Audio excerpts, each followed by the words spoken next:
And finally, Britain's largest teachers' union is warning that schools are increasingly likely to use teaching staff without qualified status.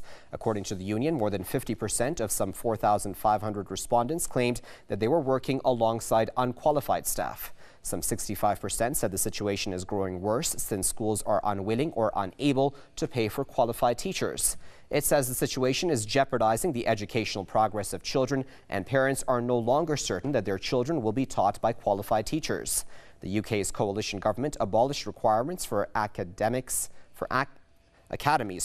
and free schools to hire qualified teachers in 2012. Reports indicate that there were a total of 17,000 teachers working without a teacher training certificate in 2013, up from less than 15,000 in 2012.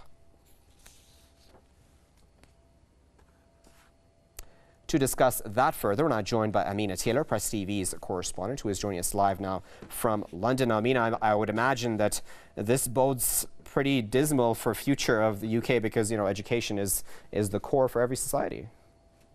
Indeed it does, and being a mother with a 6-year-old in primary school, these figures would be alarming. But let me just very, very quickly mention two things here that are problematic. First of all, you mentioned the academies and the free school, which Michael Gove, who was the education secretary at that time, abolished the necessity for a qualification. They are growing. So we're talking about schools that are funded by the government, taxpayers' money, but outside the remit of the local authority.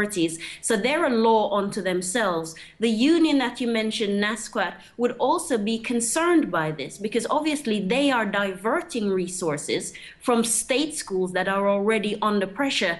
And according to a public authority body, these schools, public schools, will be facing something of a shortfall of 12% in real terms over the coming years unless there can be a safeguard to their finances, which means there'll be more pressure on heads, principals, if you like, to use unqualified staff because, frankly, they're cheaper.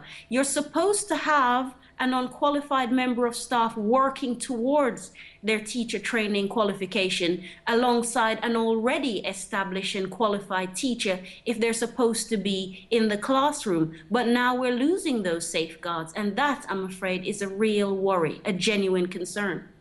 And just briefly, if you can, Amina, I would imagine that the business community should be worried too, because again, this is the future of the country, and without qualified students, how are you going to have qualified future employees?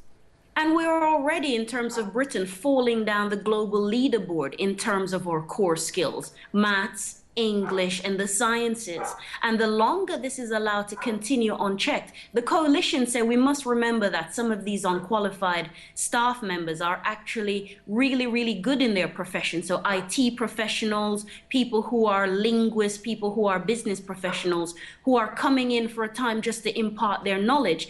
But being the sister of two teachers, two qualified teachers, it's way more important than just getting the knowledge imparted. It's a larger situation, and if schools don't have the necessary resources to ensure that individuals are trained to depart that knowledge, you might as well just be throwing your money down the toilet because it will be a waste of time and the next generation will be at a disadvantage.